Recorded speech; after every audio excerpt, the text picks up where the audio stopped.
Well, girls, I guess we should just retire. Hello, my lovelies. I hope you're all well. So, apparently, men are just better at being women than women these days. There's been a few things going on in the news lately about this. Men taking women's scholarships, winning in women's sports.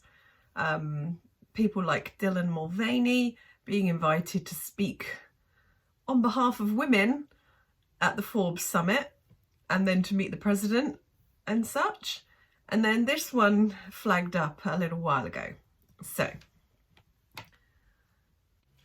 student 19 becomes Miss America's first ever transgender local pageant winner, as critics accuse the woke competition of allowing opportunities to be stolen away from female contestants.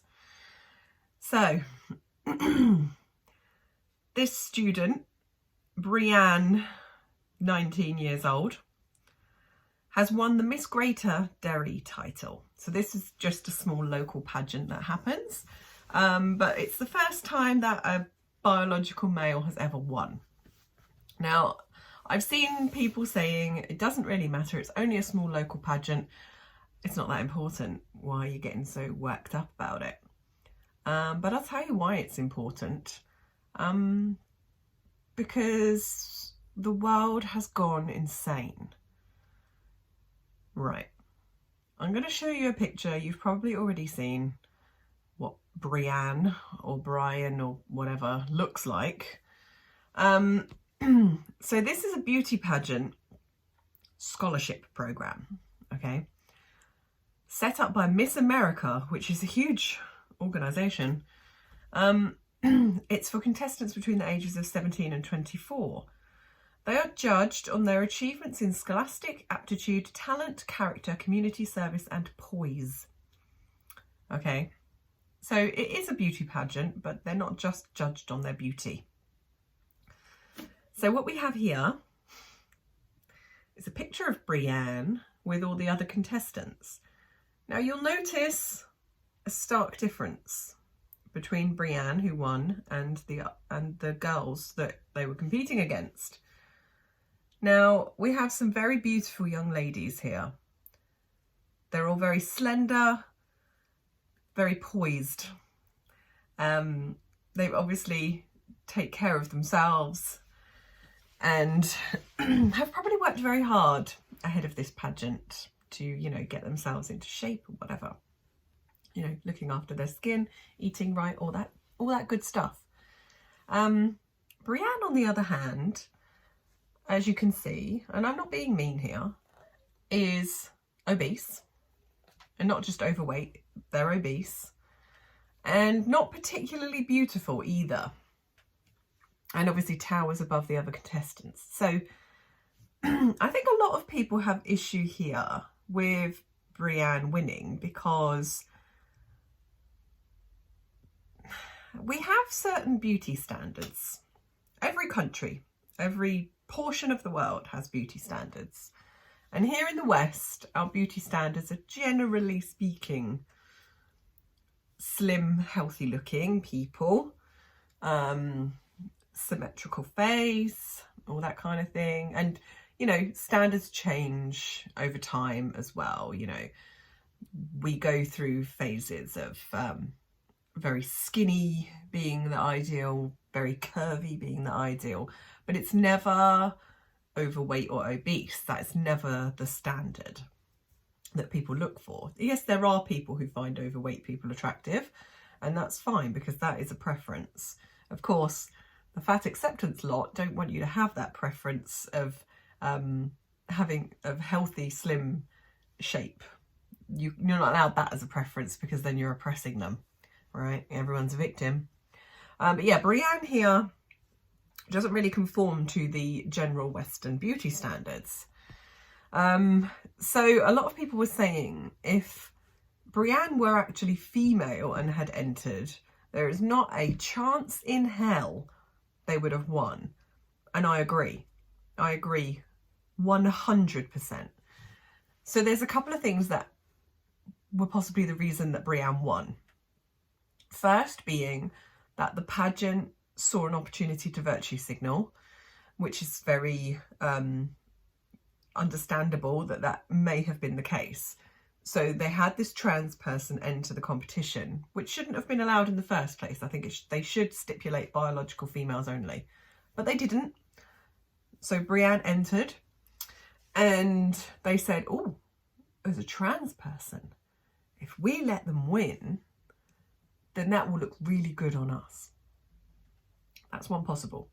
Another possible is they said, oh, a trans person's entered. If we don't let them win, we're going to get a lot of hate.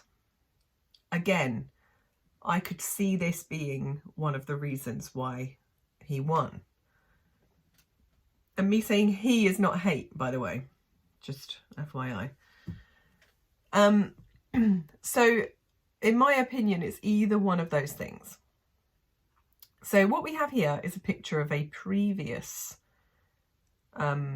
pageant winner. So this is Leilani Dowding, who was crowned Miss Great Britain in 1998. And as you can see, beautiful, beautiful woman. And she has said,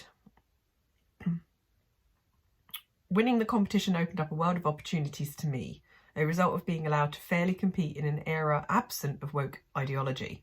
Sadly, these young women today are not being given the same chance. And she said that the pageant are desperate to appear woke and inclusive.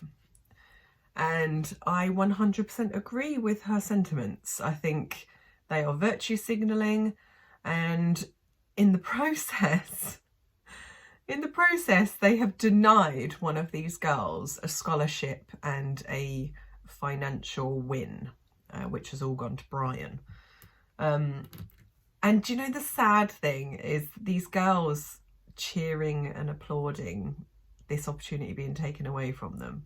I can see this one girl in the like purpley bottom dress here. She doesn't look particularly happy. But oh, do you know, I'm in two minds about it, because on the one hand, I want these girls to stand up for themselves and say, no, this is wrong. We can't have a man winning our competition. On the other hand, they will get crucified if they stand up against it. So it's like, oh, what do you do? It's such a difficult situation. Like, I don't mind sitting here and voicing my opinion and saying that he shouldn't have been in the competition, because there's not many people that are going to see my video, let's face it. But for one of these girls, if they actually came out and said no, like the girl from the volleyball team, do you remember, in Vermont, who said, we don't want a bloke in our changing room? And she's getting like hammered by the school now. So Leilani continued, for the sake of females going forward, we cannot allow this. They don't even realise that opportunity has been stolen from them by a biological male, and it's out of control. Yep. And that's the tragedy of it. Like, I'm sure some of these girls were very happy for Brian and were genuinely applauding and thinking this is a great thing. And that's a tragedy for me, that they've been so indoctrinated and brainwashed into thinking that a man taking a scholarship and an opportunity away from them is a good thing. But I guarantee most of those girls, I mean, I can't guarantee it, I would suspect most of those girls were thinking, what the fuck is going on? Because I know I would be if I was stood up there and this guy came, out of shape guy at that, came along and won, and you'd be thinking, this is a beauty pageant, you know? And I think that's the problem. Like, if it was someone like Blair White, right, who's beautiful, then you could kind of see. But I'm sorry, Brianne, it's not the, do you know, it's just not the one. The whole situation is just tragic. It's just tragic. And the fact that people are buying into this shit left, right and centre, it just infuriates me. But anyway, let's move on, shall we? I did a bit of Christmas shopping today. Look what I picked up for my little girl. It's so cute. It's a Squishimi. Squishimi. And it's scented apparently. Doesn't smell of anything to me, but I have a cold at the moment, courtesy of my daughter, who got it from school. Thanks very much, love. But I'll be okay. It's just a bit of a cough at the moment. But yeah, we crack on, don't we? We still got to work. Ever since there were women's rights activists and advocates, it's been a case of we need to protect women from men, from predatory men, protect women and girls from these predators. And now it's kind of gone the opposite way, where it's like, well, fuck you, you don't matter, because there's this bloke here who says he's a woman and wants to come into your changing room where your little girl's getting changed. And no, and I'm not saying that's all of them, because I know it's not, but there is a high proportion of sex offenders amongst that community. So you do have to wonder, don't you, if there's something else going on upstairs, because I know I've seen it, like through studies and things, that generally speaking, gender dysphoria goes hand in hand with other mental health issues. So it's a very interesting topic overall, and one that people are very scared to talk about, which is understandable considering people are getting cancelled left, right and centre for speaking out. But I believe that there is the beginnings of a pushback. Now that people are seeing their daughters' opportunities taken away from them, they are pushing back. But yeah, let me know your thoughts, and I'll see you very soon.